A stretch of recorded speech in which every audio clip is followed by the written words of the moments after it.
Hello, my name is Andrew Devine, and this is my second video journal.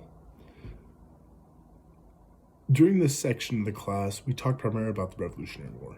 And while I've learned about the Revolutionary War several times in past classes, I gained many new insights in this section of the class that I was surprised. I was surprised by how many new things I learned about the Revolutionary War. I think maybe the most shocking thing which I reflected upon is just how many things had to go right for the American colonies for them to become an independent nation. I think you go back to the very beginning. You think about when King George orders the British military to go take the weapons which are stored at Concord, and how Paul Revere and William Dow, how they catch news of this. Like I think about what would have happened if they didn't. Would we be a nation today?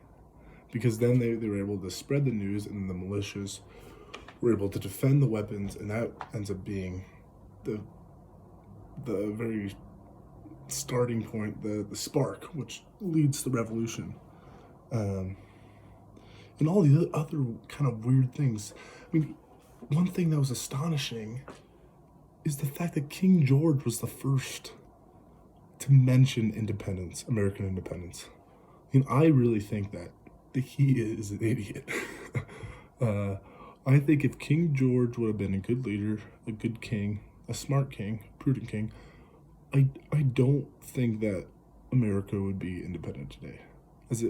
We talked about so much, is they weren't after independence, they were after representation. And just that quote is crazy. That he says, the New England government are a state of rebellion. Blows must decide whether they are to be a subject to this country or an independent. If you would have been able to compromise, and instead of making them subject, and instead just made them Englishmen and gave them those rights and representation, I mean, I really feel that America would probably still be a part of England. But his stubbornness, I think without his stubbornness, we would not be a nation. And that's crazy to me. And even how he responds to the petition of the Continental Congress. First of all, he doesn't read it, which is wild. And then he says, you will all be hanged for treason. It's like you give them no other choice but to seek independence. And what a silly thing that he did. I'm grateful for it, because I think it's pretty cool that we're independent now. But some of the other things which are just had to go right. I mean, the fog covering the retreat from Brooklyn. If that fog's not there, Washington's army gets captured, and the war is over. Wild. And then Howe's decision to take Philly instead of stay with the plan of cutting off New England. That decision led to Burgoyne being left basically very badly outnumbered, which led to the surrender of Saratoga, and that surrender led to the French actually taking American independence seriously, and eventually the French supporting America militarily. And without the French supporting us militarily, we never won. And so just, I guess it's really, this made me think about just like how much small things can have massive historical ramifications.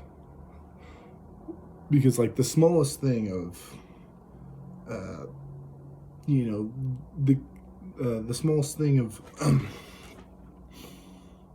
how taking Philly instead of supporting Burgoyne, that has led to the creation of the most powerful country today, a country which affects almost every single nation on the planet right now.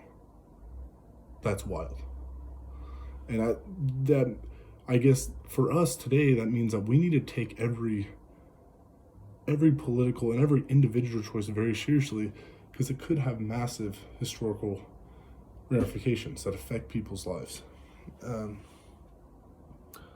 Another thing which I reflected upon a lot in the John Adams drama made this really apparent to me, was just how contentious those debates were. And how most people, yeah, again, they weren't seeking independence. And wow, like those were, and I think a lot of times we can think like, oh, this is the most politically divided we've ever been. And maybe that's true. But it's also helpful to realize that we've been very politically divided in the past, and we've been able to come out the other side. And that gives me hope for now, that we can come out the other side. But I guess the good thing about that era is they actually talk to one another about it. And I feel like the problem with this era is we don't really give open the floor to debate. It's all in these little echo chambers on the internet. But yeah, just how contentious it's been, and how unprecedented what they were doing. I mean, this was such a new thing. And how when you're writing the Constitution, you're like, you look to history, right? You look to the ancient republics and the monarchies and Athens, but I mean, you really, this is experiment, the American experiment, and how most people didn't take the U.S. seriously.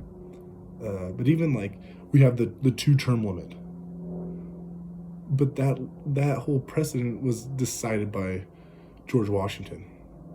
If he continues to take the terms till death, I mean, that's probably what we'd still be doing today. And so just, it's crazy to think that they were all just like figuring it out as they go. And like their choices are now what form how we make our choices in politics. But honestly, I thought it was a fascinating court section, and I was surprised by that. I thought it was gonna be boring. I thought it was gonna be same old stuff. But I think there's a lot that we can learn from this era, and also it made me very grateful to all their sacrifices, and yeah, just people taking a chance, taking a big risk. Said we're gonna do this, and we're gonna do something new. This is gonna be great. So, thank you.